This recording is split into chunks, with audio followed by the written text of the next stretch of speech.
네, 여러분 안녕하세요. 미국 주식 흥하자 미주흥입니다. 즐거운 일요일이 마무리가 되고 있는 것 같습니다. 또 내일부터는 또 한 주가 시작이 될 텐데 그래도 이제 추석이 얼마 남지 않았습니다. 연휴 기다리면서 또 가벼운 마음으로 즐거운 출근을 하면 좋을 것 같고요. 이번에 가져온 소식은 소파이 관련한 소식입니다.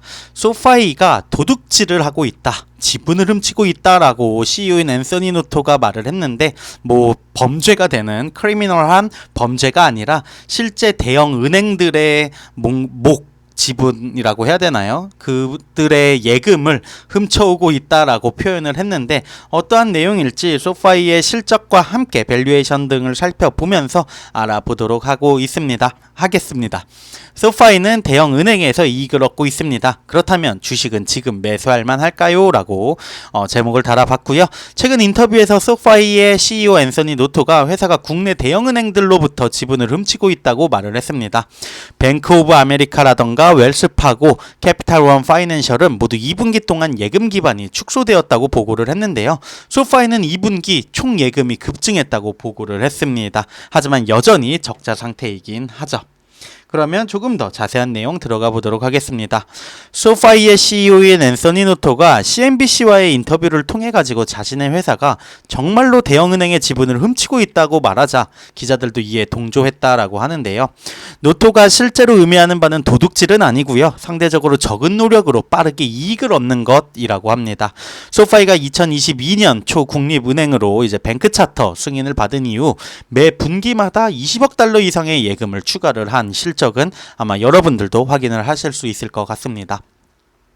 소비자들은 소파이의 모바일 뱅킹 애플리케이션으로 몰려들고 있지만 지금 당장 주식을 구매하는 것이 현명한 선택일지 알아야 할 사항에 대해서 얘기해 보도록 하겠습니다.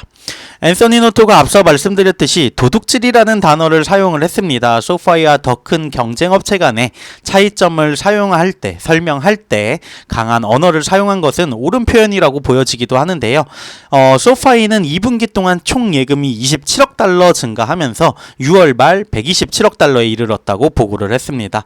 하지만 소파이의 대규모 경쟁업체들 대차대조표에서 수십억 달러가 사라지는 것을 목격을 하고 있는데, 2023년 2분기 동안 뱅크 오브 아메리카는 평균 예금이 전년 대비 약 720억 달러 감소한 1조 6억 달러를 기록을 했다고 보고했고요. 웰스파고 역시 평균 예금은 980억 달러 감소한 1조 3,470억 달러를 기록을 했습니다. 온라인 은행으로 이제 사업을 주로 하는 소파이와 어떻게 보면 비슷할 수도 있는 캐피탈원 파이낸셜의 총 예금은 꾸준히 증가하는 추세를 보여줬었지만 6월 말 총 예금 2분기 동안 60억 달러 이상 감소한 3,437억 달러를 기록을 했다고 보고했습니다. 이 차트를 보시면은 소파이의 예금, 토탈 디퍼즈 체인지 비율이 다른 기존 은행권들과는 확연히 다른 성장세를 보여준다라고 볼 수 있습니다. 물론 그 규모 자체가 작기 때문에 퍼센테지로는 이렇게 약간 왜곡되는 효과도 있겠지만 아직 규모는 작은 수준이다라는 부분도 알고는 계셔야 할 것 같습니다. 뱅크 오브 아메리카와 웰스파고는 대부분의 소비자에게 제공하는 금리가 여전히 1%대에 불과하기 때문에 현재 수십억 달러 상당의 예금을 잃을 수가 있습니다. 대출 상품에 대한 이자율이 치솟으면서 뱅크 오브 아메리카의 순이익이 지난 한 해 동안 크게 증가했고, 웰스파고의 순이익은 안정적으로 유지가 되었습니다.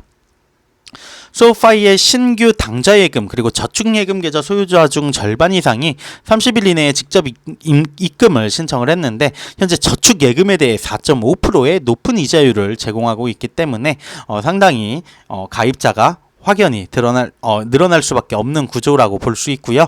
저축자들에게 대형 경쟁사보다 훨씬 높은 이자율을 제공했음에도 불구하고 소파이의 2분기 순이자 수입은 전년 대비 2배 이상 증가한 2억 100만 달러를 기록을 했다고 보고했습니다.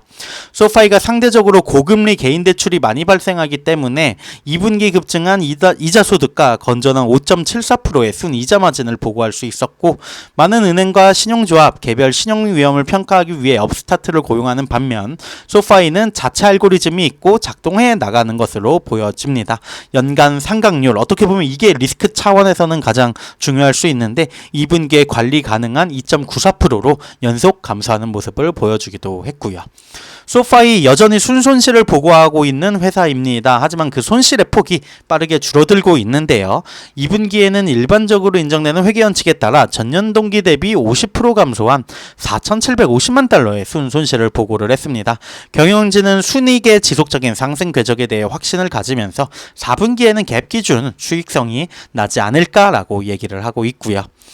소파이가 장부 가치 기준 PB라고 하죠. 약 2.8배 거래가 되고 있다고 합니다. 다른 은행에 비해서 같은 섹터라고도 묶이나 싶지만 묶일 수 있는 은행들과 비교하면은 밸류에이션은 상당히 높은 수준이다라고 볼 수 있는데 높은 가치 때문에 당장 소파이에 투자하는 걸 꺼린다? 일리 있는 판단일 수도 있습니다. 하지만 합리적으로 높은 위험에 대한 허용 범위를 갖고 있다면 장기적으로 보유하기 위해 일부 주식을 구매하는 것은 좋은 움직임으로 보여진다라고 기사 마무리하고 있습니다. 소파이 구불대 초반에서 지금 거래가 되고 있는 상황인데요. 순이익이 4분기에 이제 흑자로 돌아선다라면 새로운 모멘텀이 또 생기지 않을까라는 생각도 하고 있고요. 뱅크 차트로 인해 가지고 예금이 많이 유치가 되고 있는 부분은 상당히 긍정적이긴 하지만 아직은 또 변동성이 워낙 큰 종목이기 때문에 조금씩 장기적인 관점으로 매수하는 게 좋지 않을까라는 개인적인 생각을 하고 있습니다. 저는 이제 초반에 처음 시작할 때부터 소파이 산 이후에 아직까지 주식의 변동은 없습니다. 그냥 오르면 지금은 수익 구간이기 때문에 오르면 올랐나 보다 내리면 내렸나 보다라고 생각을 하면서 주식을 바라보고 있고요. 그래도 사업은 지속적으로 잘 해나가고 있다고 생각을 하기 때문에 이러한 부분 상당히 긍정적으로 보고 있는 중입니다. 제 구독자분들 중에 많은 분들이 또 소파이도 많이 찾으시는 종목인데 제발 좋은 결과 있으면 좋겠네요. 지금까지 미국 주식 흥하자 미주흥이었습니다. 감사합니다.